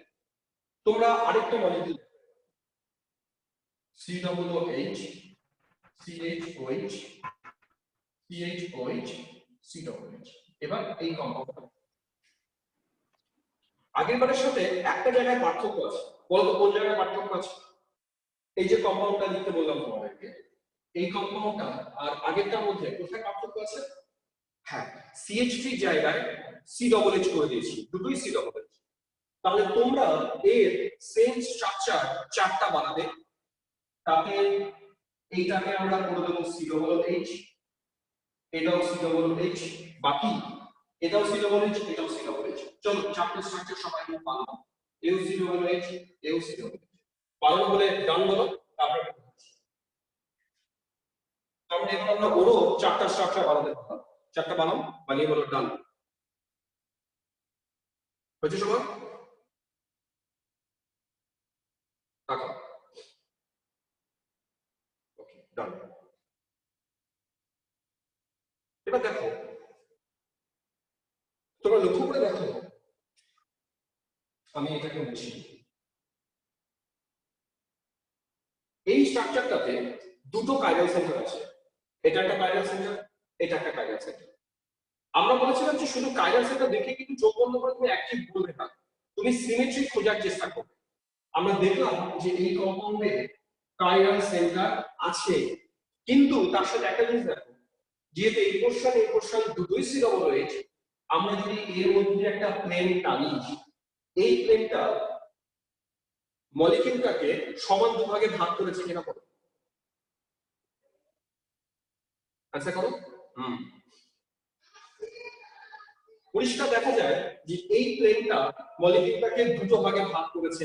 তাহলে আমরা বলে দেবো এই মলিকিউলের মধ্যে প্লেন অফ সিমেট্রি আছে। তাহলে প্লেন অফ সিমেট্রি থাকলেই কম্পাউন্ডকে আমরা অ্যাক্টিভ বলি না ইনঅ্যাক্টিভ বলি? অ্যানসার করো। প্লেন অফ সিমেট্রি থাকলে অ্যাক্টিভ না ইনঅ্যাক্টিভ বলবো? ইনঅ্যাক্টিভ। তার মানে এই কম্পাউন্ডটা কিন্তু অ্যাক্টিভ নয়, এই কম্পাউন্ডটা ইনঅ্যাক্টিভ। কথা বুঝতে পারলে? তার মানে কিন্তু নেসেসারি না যে কাইরাল সেন্টার থাকলেই ওরা অ্যাক্টিভ হবে, তার কোনো গ্যারান্টি নেই। যদি সিমেট্রি থাকে, যেমন এর ক্ষেত্রে আছে সিমেট্রি, প্লেন অফ সিমেট্রি, ওকে আমরা বলে দেবো অপটিক্যালি ইনঅ্যাক্টিভ। এবং যদি ইনঅ্যাক্টিভ হয় তাহলে ওকে আমরা ডেক্সট্রো বলতে পারবো না, লিভো বলতে পারবো না, কারণ ও তো লাইটের রোটেশন করবে না, ও যেহেতু ইনঅ্যাক্টিভ। তখন এদের একটা বিশেষ নাম দেয়, সেই নামটা হচ্ছে মেসো আইসোমার। তার মানে এই কম্পাউন্ডটাকে আমরা ডেক্সট্রো লিভো কিছু বলবো না, একে আমরা বলবো মেসো ফর্ম। দেখো নামটা মেসো, এটাও মেসো, এটাও মেসো। আর যেহেতু দুটোই ইনঅ্যাক্টিভ, তাই দুটোর আলাদা আলাদা লেখার প্রয়োজন নেই, এটাকে আমরা একটাই আইসোমার করবো, এটা আর এটা কিন্তু দুটো আলাদা আইসোমার। এরা এরা একটাই আইসোমার, সেই আইসোমারটার নাম হচ্ছে মেসো আইসোমার। দেখো বোঝা গেল কিনা? এবার এই দুটো ফর্মে আসে, বলো এই দুটো ফর্ম অপটিক্যালি অ্যাক্টিভ না ইনঅ্যাক্টিভ? আমি নাম দিচ্ছি, এটা 1 নম্বর, এটা 2 নম্বর, এটা 3 নম্বর। 2 আর 3 কে বলো অপটিক্যালি অ্যাক্টিভ না ইনঅ্যাক্টিভ? 2 আর 3 এরা বলছে সবাই অ্যাক্টিভ। Active, correct. 2 আর 3 কেন অ্যাক্টিভ? তোমরা এর মধ্যে দিয়ে প্লেন টানার চেষ্টা করো, দেখবে এই পোরশন কিন্তু প্লেন অফ সিমেট্রি নেই। তাহলে 2 আর 3 তার নিচে তোমরা লেখো অ্যাক্টিভ, হেয়ার অপটিক্যালি অ্যাক্টিভ। এর নিচে আমরা লিখে দিলাম এরা অপটিক্যালি। তাহলে লক্ষ্য করো, আমি same molecular formula total isomer কিন্তু এবার পেলাম 3টে, 4টা আইসোমার পেলাম না। তার মধ্যে একটা পেলাম মেসো আইসোমার যেটা অপটিক্যালি অ্যাক্টিভ, আর এই যে 2 আর 3 এই দুটো অপটিক্যালি অ্যাক্টিভ, তাদের মধ্যে একটা হবে ডেক্সট্রো আর একটা হবে লিভো। এদেরকে আমরা বলবো এরা পরস্পরের এনার্জি সমান। তাহলে এখন একটা প্রবলেম দাঁড়ালো, কি প্রবলেম? তোমাদেরকে আমরা শিখিয়েছিলাম যে স্যার 2 আর 4টা কি অপটিক্যালি অ্যাক্টিভ? মানে 2 আর 3টা? কারণ 2 আর 3 আচ্ছা, তাই ওরা অপটিক্যালি অ্যাক্টিভ। বোঝা গেল? 2 3 অ্যাক্টিভ, 1 নম্বর অ্যাক্টিভ নয়। তাহলে আমাদের এই ফর্মুলাটা চেঞ্জ করতে হবে। কোন ফর্মুলাটা? যেটা আমরা বলেছিলাম q to the power n, এটা অপটিক্যালি অ্যাক্টিভের ফর্মুলা। এই ফর্মুলাটা একটু এক্ষেত্রে মিলল, এই ক্ষেত্রে আমরা ফর্মুলাটাকে পাল্টে দিব। তোমরা এবার কয়েকটা ফর্মুলা দেখো, চলো। ফর্মুলা 1 লেখো, কেস 1। কেস 1 দিয়ে লেখো, আমরা বাংলায় বলবো না ইংরেজিতে বলবো? দুটো লাইন আমাকে লিখতে হবে। আমি যদি ইংরেজিতে বলি যারা বাংলা মিডিয়াম আছে অসুবিধা হবে? বাংলায় বলুন স্যার। বাংলায় বলি, আচ্ছা চলো। যারা ইংরেজি মিডিয়ামে আছো তারা তোমরা বাংলাটাকে ইংলিশে কনভার্ট করো। চলো তোমরা দেখো, যদি মলিকিউলকে সমান দুভাগে ভাগ করা না যায়, ফার্স্ট এই কথাটা লেখো, টেস্ট ওয়ানে লেখো, যদি আমার মলিকিউলকে সমান দুভাগে ভাগ করা না যায়, তার মানেটা কি? মানেটা হলো সাপোজ এইরকম, এখানে COOH আছে, CH3 আছে, HOH, H। তুমি লক্ষ্য করে দেখো, আমার এই উপরের পোরশন আর নিচের পোরশন যদি আলাদা হয়, তুমি হাজার চেষ্টা করো এই মলিকিউলকে সমান দুভাগে ভাগ করা যাবে। তো কেস মানে আমি তাই বলছি, যদি আমার মলিকিউলকে সমান দুভাগে ভাগ করা না যায়, তাহলে তোমার টেনশন নেই। কেন? ওর যে কটা কার্ডিয়াল সেন্টার হবে, সেই কটা কার্ডিয়াল সেন্টারের উপর বেস করে 2n, এটা হচ্ছে ওর অপটিক্যালি অ্যাক্টিভ ফর্ম। ও একটাও ইনঅ্যাক্টিভ ফর্ম পাবে না। তাহলে তোমরা কেস ওয়ানে দেখো, যদি মলিকিউলকে সমান দুভাগে ভাগ করা না যায়, ওর সমস্ত আইসোমার হবে অপটিক্যালি অ্যাক্টিভ, একটাও ইনঅ্যাক্টিভ ফর্ম পাবো না, এবং সেই অ্যাক্টিভের ফর্মুলাটা এটাই হবে। অতএব ভুল কিছু বলিনি, যেটা প্রথমে বলেছিলাম। কিন্তু তখন একটা কন্ডিশন বলতে ভুলে গেছিলাম, যে মলিকিউলটাকে যদি সমান দুভাগে ভাগ করা না যায়, সেটা প্রথম কেস। তোমরা ফার্স্ট কেস বুঝতে পারলে? রিপ্লাই করবে একটু, কেস ওয়ান বোঝা গেল কিনা? কেস টু তে আসি এবার। দেখো কেস টু, কেস টু পাশে দেখো এবার, যদি মলিকিউলকে সমান দুভাগে ভাগ করা যায়। আচ্ছা অনিমেষ বলছে একটু আস্তে বলতে, আমি আরেকটু স্লোলি বলি। আমি কেস ওয়ান কি বললাম? আমি বললাম যদি মলিকিউলকে সমান দুভাগে ভাগ করা না যায়, তবে ওর যতগুলো আইসোমার হবে সবাই হবে অপটিক্যালি অ্যাক্টিভ, একটাও ইনঅ্যাক্টিভ আইসোমার পাবো না, এবং সেই অ্যাক্টিভের ফর্মুলা হবে 2n। অর্থাৎ এই আইসোমারটার ক্ষেত্রে টোটাল 4টা ফর্ম পাওয়া যাবে, 4টাই অপটিক্যালি অ্যাক্টিভ। বুঝতে পারলে এবার কথা? একটু রিপ্লাই করবে, বুঝতে পারলে কিনা? স্যার আরেকবার একটু বলুন তো। তোমাদের কোন জায়গায় অসুবিধা হচ্ছে বলো আমাকে? ডাউটটা কোথায় হচ্ছে বলো, আমি সেই হিসেবে করবো। না বললাম যে স্যার কেস টু এর যে ভাষাটা সেটা আরেকবার একটু বলুন তো সংক্ষেপে। যদি মলিকিউলকে সমান দুভাগে ভাগ করা না যায়, কেস ওয়ান বলছি, যদি মলিকিউলকে সমান দুভাগে ভাগ করা না যায়, ওর সমস্ত আইসোমার হবে অপটিক্যালি অ্যাক্টিভ, তার সংখ্যা হবে 2n, ইনঅ্যাক্টিভ আইসোমার 0। এটা কেস ওয়ান। কেস টু তে আসো, কেস টু।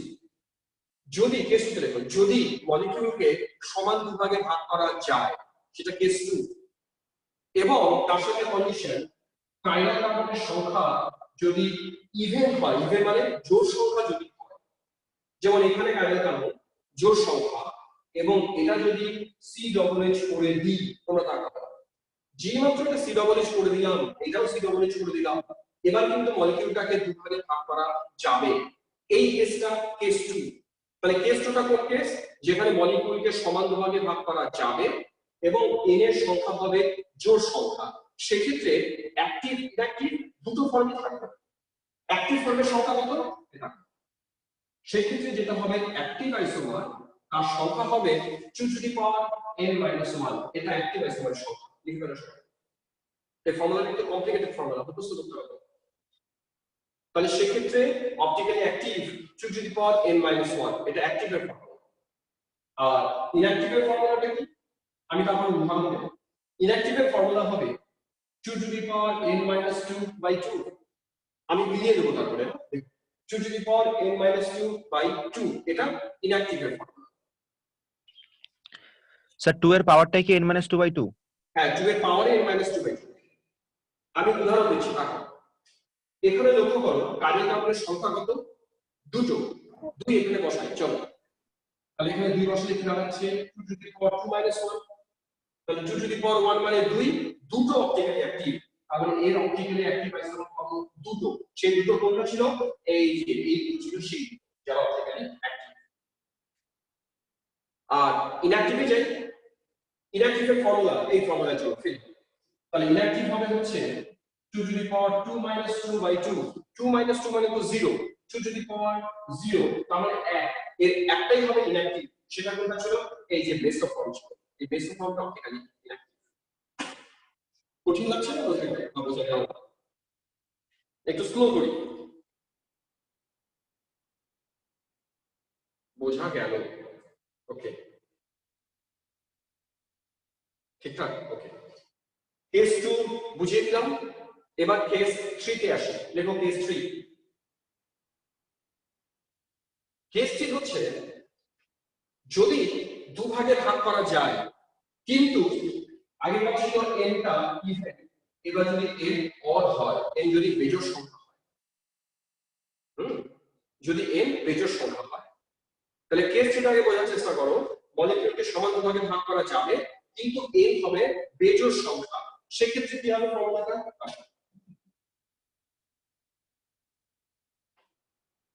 সেক্ষেত্রে ফর্মুলাটা হবে অ্যাক্টিভের ফর্মুলাটা বসে।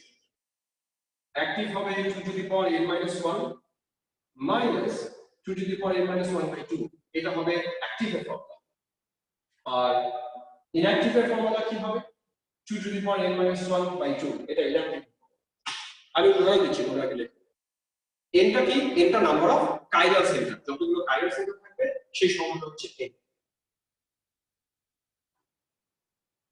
যদি কেউ মাঝখানে কাছ থেকে লিভ করে যাও, আবার কোথাও লিভ করে যাও নেটওয়ার্কের জন্য, তার কিন্তু একটু অসুবিধা হবে, সে আমি ভিডিওটা পাঠাবো, সে ভিডিওটা পরে দেখে যা অসুবিধা থাকবে। ওকে,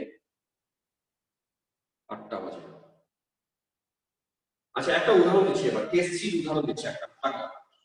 মনে করো COOH CHOH CHCl CHOH COOH, তারপর এই যে কম্পাউন্ডটা, এই কম্পাউন্ডটা এই পোরশন সেম।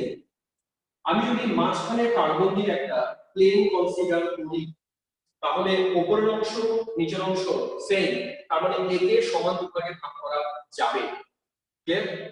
আর কাইরাল বন্ড কোনটা কোনটা দেখো, এই একটা কাইরাল, এই একটা কাইরাল, এই একটা কাইরাল, তার মানে এই ক্ষেত্রে কাইরাল বন্ডের সংখ্যা 3। এইটা কেস 3 তে পড়বে। তোমরা এবার খাতায় আমার ফর্মুলা ইউজ করে ক্যালকুলেট করো এই কম্পাউন্ডটার অপটিক্যালি অ্যাক্টিভ ফর্ম কটা, ইনঅ্যাক্টিভ ফর্ম কটা। চলো ক্যালকুলেট করো এর অপটিক্যালি অ্যাক্টিভ ফর্ম কটা, ইনঅ্যাক্টিভ ফর্ম। আমি ওয়েট করব, তোমরা অ্যানসার দেখো অ্যাক্টিভ কটা, ইনঅ্যাক্টিভ। অনিমেষ বলছে 3টে অ্যাক্টিভ। ফর্মুলা কিন্তু এটা 3টে অ্যাক্টিভ হবে, সন্দেহ হচ্ছে আমার। তাই তো, অ্যাক্টিভ ইনঅ্যাক্টিভ দুটোই দুটো। হ্যাঁ, দুটো দেখবে অ্যাক্টিভ বেরোবে দুটো, ইনঅ্যাক্টিভ বেরোবে দুটো। জাস্ট এই ফর্মুলা ফেলবে, এর অ্যাক্টিভও দুটো বেরোবে, ইনঅ্যাক্টিভও দুটো। ওকে, আমি তাহলে এটা বুঝলাম, মুছে এবার আমরা একটা সামারিতে যাব। এরও দুটো।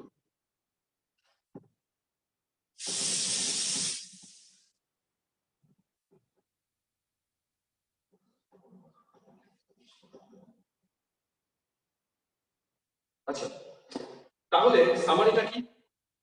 স্যার কেস থিটা রিপিট করব। আচ্ছা, কেস থিটা আমি আরেকবার বলছি।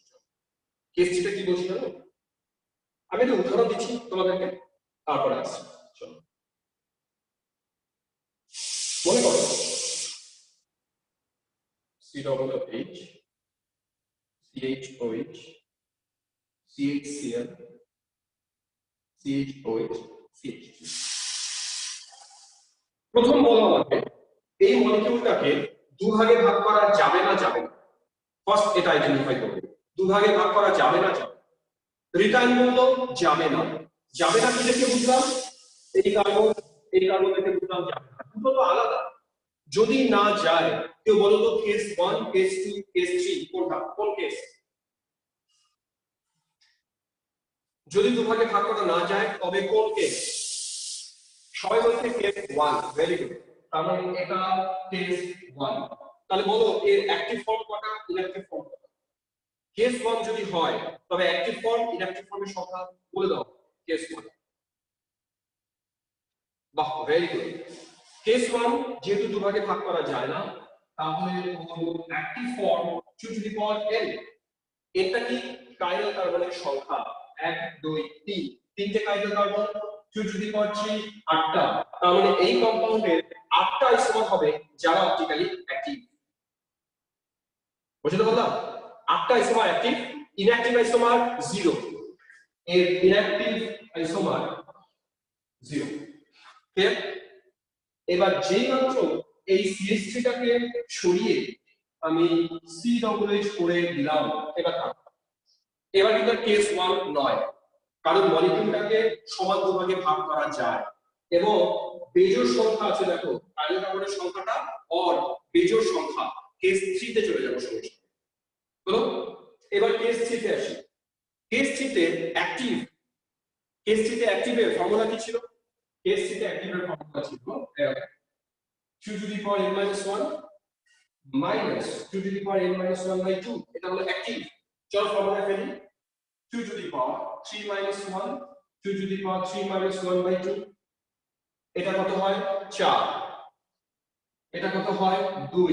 দুটো হবে অপটিক্যালি অ্যাক্টিভ। আর ইনঅ্যাক্টিভের ফর্মুলা কি ছিল?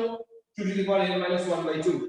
এটাও ক্যালকুলেট করো, এটাও ক্যালকুলেট করে দেখো, এটাও 2 বেরোবে। তাই আমরা বলে দিচ্ছি এর অ্যাক্টিভ ইনঅ্যাক্টিভ দুটোই 2। বোঝা গেছে না? রেসপন্স করবে, বুঝতে পারলে কিনা?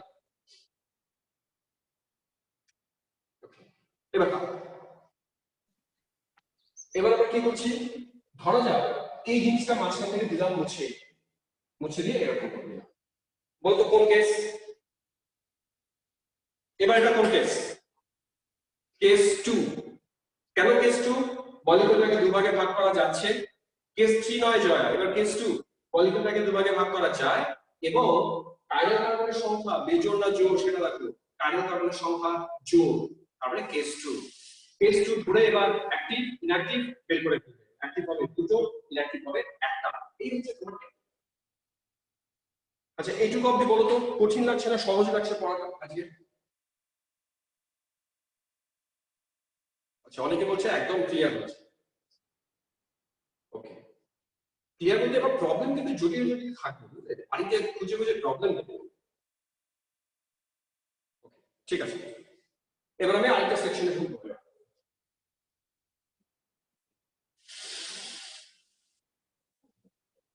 আচ্ছা, এখন যে সেকশনটাতে যাব সেটাকে বলে RS নোমেনক্লেচার। এই পোরশনটাকে স্টার্টিং হয় ইনফিনিটি 11 হোক 12 হোক, পরীক্ষাতে একটা না একটা কোশ্চেন এই RS এর উপর বেস করে আসবেই আসবে। তো সেটা আমরা এখন দেখব RS নোমেনক্লেচার। এটা কি জিনিস? ধরা যাক আমি এই একটা কম্পাউন্ড আছে, সেখানে এটা সাপোজ COOH, এটা NH2, এটা OH আর এটা H। আচ্ছা, এটাকে H করলাম, এটাকে H করলাম, এটাকে OH করলাম। প্রথম বলো এই কম্পাউন্ডটা অপটিক্যালি অ্যাক্টিভ না অপটিক্যালি ইনঅ্যাক্টিভ? রেসপন্স করবে। অপটিক্যালি অ্যাক্টিভ না অপটিক্যালি ইনঅ্যাক্টিভ? স্বয়ং হচ্ছে অ্যাক্টিভ, অ্যাক্টিভ বেশিরভাগ হচ্ছে অ্যাক্টিভ।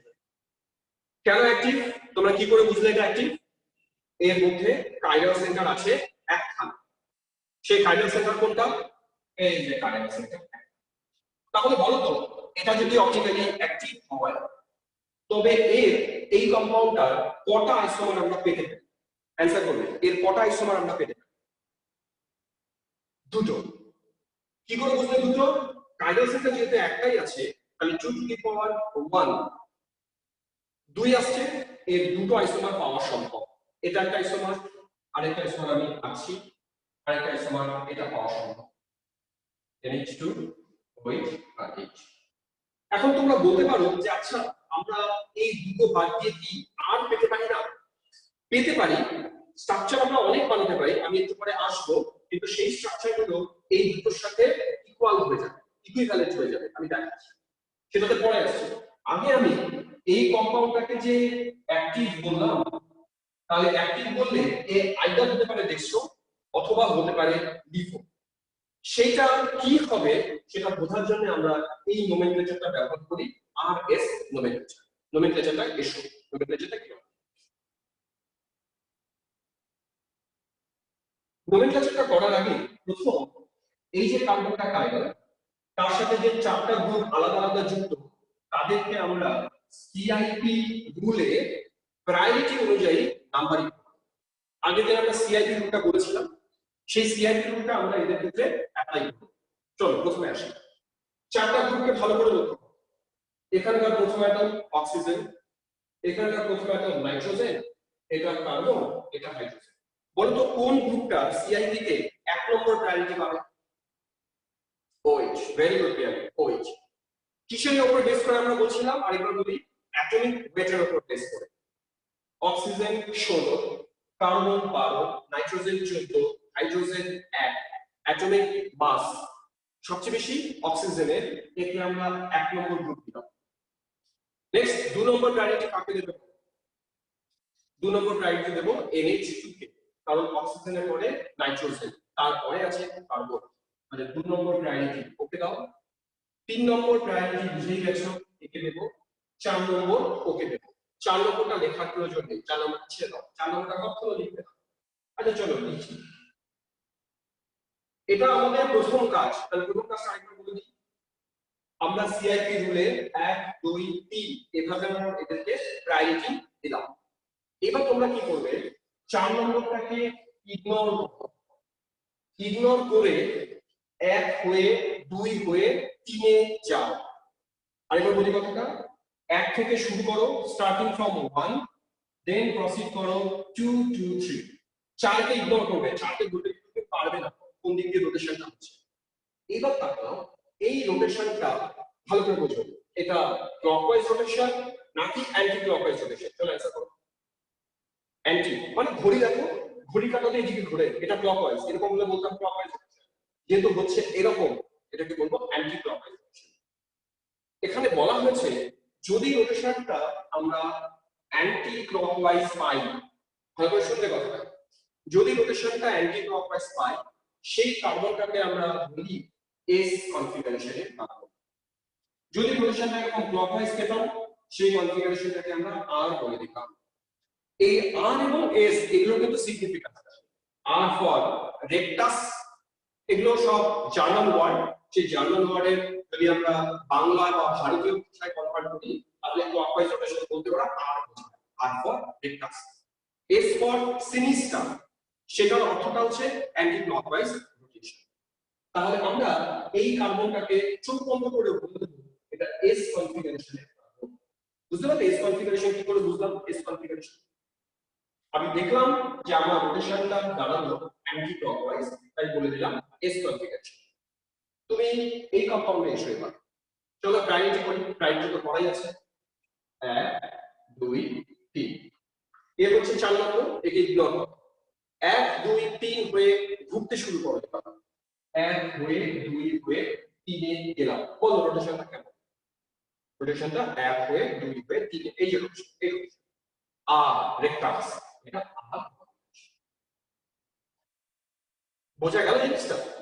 তবে এখানে একটা কথা বলে দিই এবার, এই যে আমরা একটা থিওরি তোমাদের শেখালাম, সেই থিওরিটা কি ভালো করে বুঝবে জায়গাটা। থিওরিটা হলো ক্লকওয়াইজ রোটেশন হলে আর বলে দেবো কত, আর যদি অ্যান্টি ক্লকওয়াইজ রোটেশন পাই তখন বলে দেবো এস। কিন্তু এখানে একটা কন্ডিশন আছে। কি কন্ডিশন? কন্ডিশনটা হচ্ছে যে গ্রুপটা লোয়েস্ট প্রায়োরিটি গ্রুপ, সে অবশ্যই থাকবে ভার্টিক্যাল পজিশন। তার মানে এই কেসটা তখনই অ্যাপ্লাই করা যাবে যখন লোয়েস্ট প্রায়োরিটি গ্রুপ ভার্টিক্যাল থাকে। কথা লিখে নাও। যদি তোমরা কখনো দেখো লোয়েস্ট প্রায়োরিটি গ্রুপ ভার্টিক্যালি নেই, ও আছে হরাইজন্টালি, তাহলে এখানে যা ভেবেছো তার উল্টোটা হবে। এটাকে আমরা বলি ভেরি গুড মেথড, মানে এর চেয়ে ভালো মেথড পৃথিবীতে নেই আরএস বের করা। তাহলে আরএস বের করা আমি আরেকটা বলি, টেকনিক বলি, যে তোমরা এরকম ফিশার প্রজেকশনে প্রথমে সিআইভি দিয়ে নাম্বারিং করো, 1 2 3 ঘুরতে থাকো 4 কে বাদ দিয়ে। তারপরে শুধু লক্ষ্য করো 4 নম্বরটা কোথায় আছে। যদি ভার্টিক্যালি থাকে তাহলে নরমাল কেস। নরমাল কেস মানে কি? ক্লকওয়াইজের জন্য আর, অ্যান্টি ক্লকওয়াইজের জন্য এস। আর যদি ও ভার্টিক্যালি না থেকে ও হরাইজন্টালি থাকতো তাহলে উল্টো কেস, উল্টো মানে ক্লকওয়াইজের জন্য এস, অ্যান্টি ক্লকওয়াইজের জন্য আর। আমি আরো একটা উদাহরণ দেব, এটুকু বুঝতে পারলে কিনা বলো।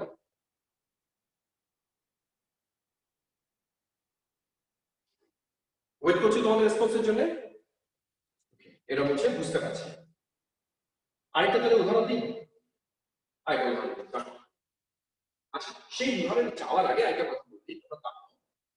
আমি এর কনফিগারেশন পেয়েছি এস, এর কনফিগারেশন পেয়েছি আর।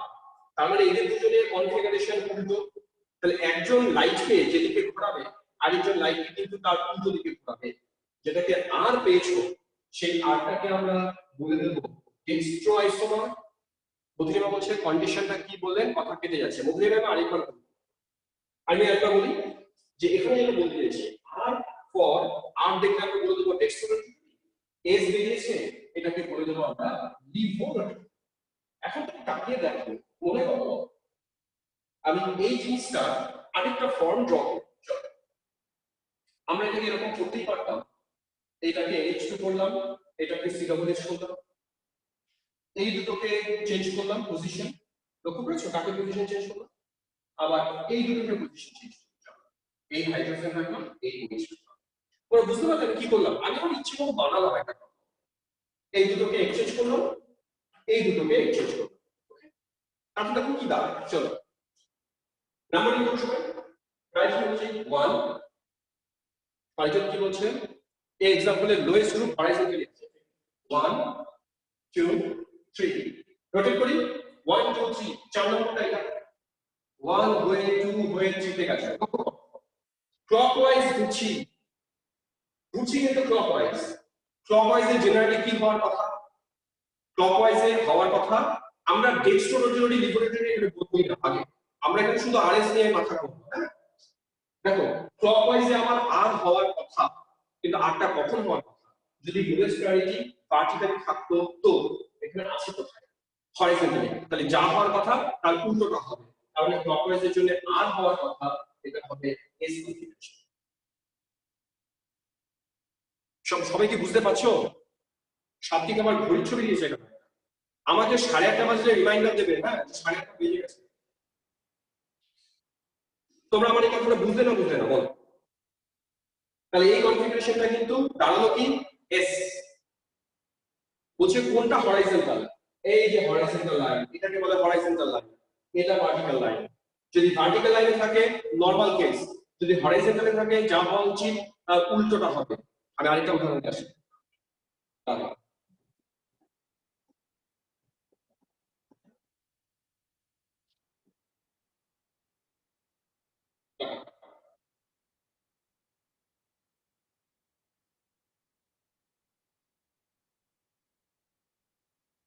চলো নাম্বার করি। হ্যাঁ প্রায়োরিটি বলো, কোন গ্রুপটা 1 নম্বর প্রায়োরিটি পাবে? কেউ? OH, গুড, OH কে 1 নম্বর দিলাম। দেন 2 নম্বর কে পাবে? OH 1 নম্বর পেয়েছে, ঠিক আছে। 2 নম্বর কে পাবে? এখানে তো NH নেই, কিন্তু CWH আর CH3 মধ্যে বিচার করতে হবে 2 নম্বর কে। সবাই বলেছে CWH 2 নম্বর পাবে, ঠিক কথা। আগে দিন কি বলেছিলাম মনে করো? আমরা বলেছিলাম এই হচ্ছে তোমার CWH, এই CH3, প্রথম অ্যাটম এরো কার্বন, প্রথম অ্যাটম ওরো কার্বন, দুটো অ্যাটম সেম হলে আমরা নেক্সট অ্যাটমে চলে যাই। নেক্সট অ্যাটম ওর সবাই হাইড্রোজেন, ওর নেক্সট অ্যাটম সবাই অক্সিজেন।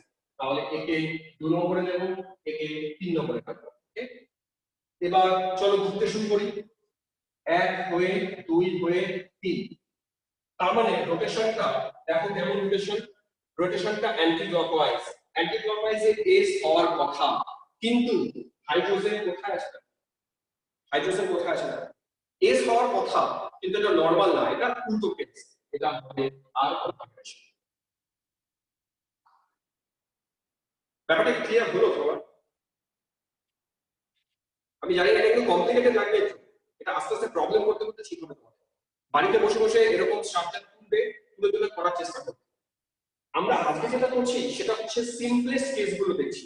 পরের দিন আমরা এর একটা অ্যাডভান্স কাজ করব, সেখানে আরো কত কমপ্লিকেসি আছে, বিভিন্ন স্ট্রাকচার দেবে বুঝিয়ে সেগুলো থেকে করতে হবে। আমি আরেকটা দিচ্ছি তোমাদেরকে এবার।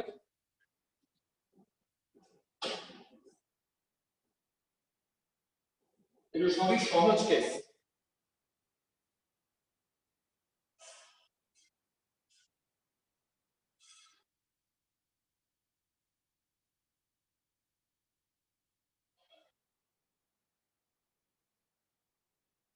চলো এটা করো সবাই।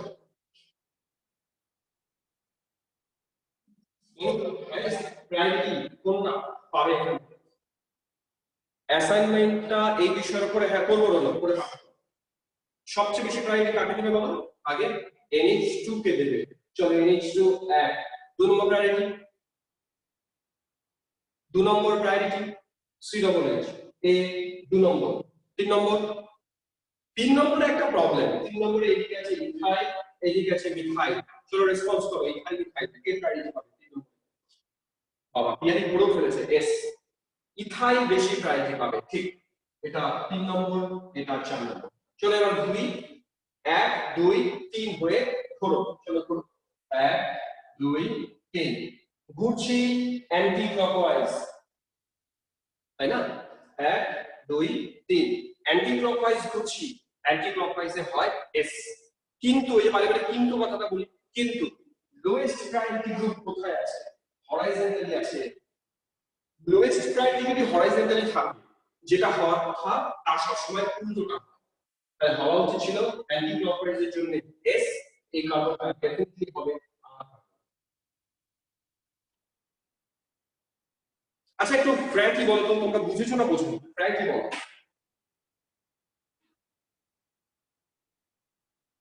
অনিমেষ বলছে ক্লিয়ার আছে।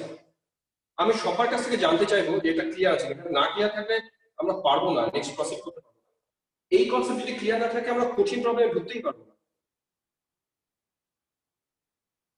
আমি দেখি কজন বলছে ক্লিয়ার আছে, কজন বলছে ডাউট আছে, স্টিল না। তারপরে আমি আস্তে আস্তে কঠিনের দিকে যাবো। কি যেন বললো আমি বুঝতে পারলাম না। বর্ণালী বলছে ক্লিয়ার আছে, রাহুল ক্লিয়ার আছে। আচ্ছা তা করো। ধরো পারিজাত বলছে প্রায়োরিটি বের করতে অসুবিধা হয়। আচ্ছা করে করে দেখতে হবে প্রথম একদম সেম আছে কিনা, সেম থাকে স্যার। বলো স্যার আগের এক্সাম্পলটাতে স্যার ইথাইল কি করে প্রায়োরিটি বেশি পেলে ওই জায়গাটা একটু বুঝতে পারলাম না স্যার। দেখো এই হচ্ছে তোমার মিথাইল, তোমরা মিথাইলকে মনে মনে ভেঙে লেখো। তাহলে মিথাইলের সাথে হাইড্রোজেন আছে 3টে, কারেক্ট? ইথাইল লিখছি, ইথাইল দেখতে এরকম, হাইড্রোজেন আছে 2টো আর একটা আছে মিথাইল। লক্ষ্য করো প্রথম অ্যাটম দুজনেরই সেম। আমরা কি বলেছি? প্রথম অ্যাটম যদি সেম থাকে আমরা চলে যাব second atom. Second atom hydrogen hydrogen hydrogen, এর সেকেন্ড অ্যাটম হাইড্রোজেন হাইড্রোজেন, এই সেকেন্ড অ্যাটম কে কার্বন। ওই জন্য ইথাইল মিথাইলের চেয়ে বেশি প্রায়োরিটি। ওকে স্যার, ঠিক আছে, থ্যাংক ইউ স্যার। ওকে এবার দেখো নেক্সট যাই, এই সিস্টেমটাকে আসে COOH OH H OH H CH। প্রথম আমি এই কার্বনটার দিকে আসবো। দেখো এই কার্বনটার সাথে যে চারজন গ্রুপ যুক্ত তাদেরকে আগে আইডেন্টিফাই করি তারা আছে চারটা। একজন OH COOH H আর এই পুরোটাকে তখন একটা গ্রুপ ধরে দেওয়া। হ্যাঁ আচ্ছা স্যার, বলছি আমার এমনিতে প্রায়োরিটি নিয়ে বেশি সমস্যা নেই, কিন্তু কিছু কেসে একটু সমস্যা হয়। যেমন ধরুন ক্লোরোমিথাইল গ্রুপ আর ইথাইল গ্রুপ, এই দুটোর মধ্যে কার প্রায়োরিটি বেশি আসবে? আমরা একটা গ্রুপকে বেশি অ্যাটমিক নাম্বারের পেয়ে যাব। তুমি বললে ক্লোরোমিথাইল আর ইথাইল, না ক্লোরোমিথাইল আর কি বললে? ইথাইল। ইথাইল দেখো এই হচ্ছে তোমার ইথাইল আর এই হচ্ছে আমার ক্লোরোমিথাইল। ভেঙে ভেঙে লিখতে সবসময় ভেঙে ভেঙে এটাকে ভেঙে লেখো। দুটো কার্বন, দুটো হাইড্রোজেন একটা কার্বন, আর এটা দেখতে কেমন CA হাইড্রোজেন হাইড্রোজেন। এবার তারপর নিজেই বলছো প্রথম অ্যাটম এটাও কার্বন এটাও কার্বন, তাহলে দ্বিতীয় অ্যাটমে যাব। দ্বিতীয় অ্যাটমে হাইড্রোজেন হাইড্রোজেন মিলে গেছে, হাইড্রোজেন হাইড্রোজেন মিলে গেছে, দুটো মিলে গেছে, তাহলে 3 নম্বর অ্যাটমটায় আসে কার্বন ক্লোরিন। অবশ্যই জানি কি অভিষ্কার, যখনই তুমি একটাকে অ্যাটলিস্ট আরেকজনের থেকে বেশি অ্যাটমিক ওয়েটের পেয়ে যাবে তখন তার প্রায়োরিটি বেশি। বোঝা গেল? মনে করো আমি কি বললাম, এখানে সাপোজ একটা ব্রোমিন দিয়ে দিলাম, তখন আমি কি করবো, হাইড্রোজেন হাইড্রোজেন মিলেছে, এর ক্ষেত্রে ক্লোরিন, ওর থেকে ব্রোমিন, ওর প্রায়োরিটি বেশি। বুঝতে পেরেছো এটা কথা? বুঝেছি স্যার, বুঝেছি। এবার এই কম্পাউন্ডে আসো,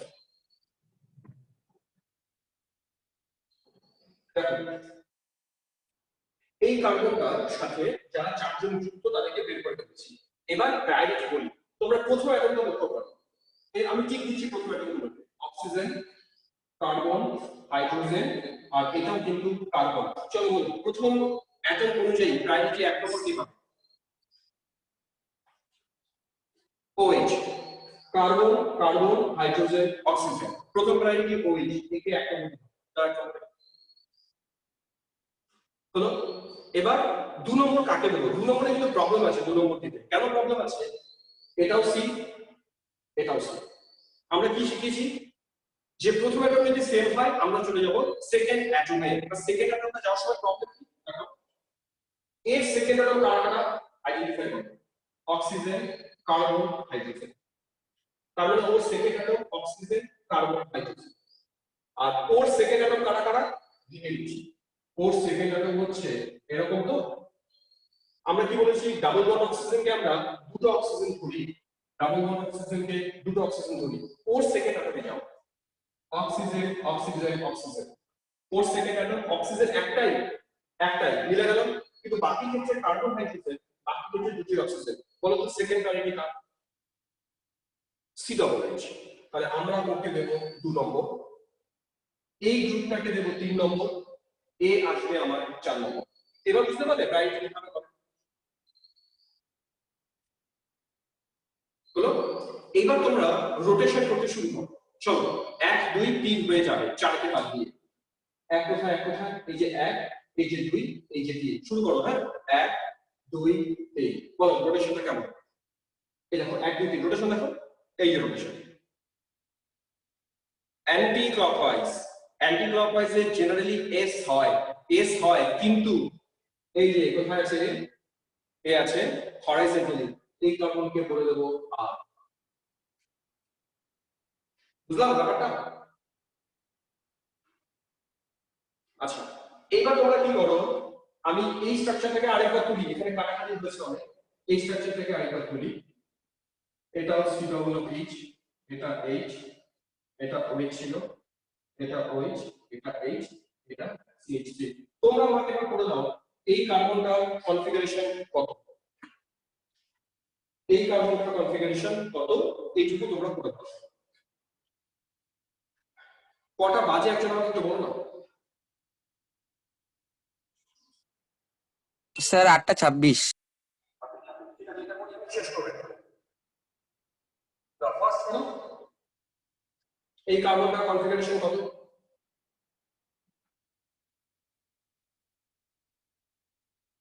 ফার্স্ট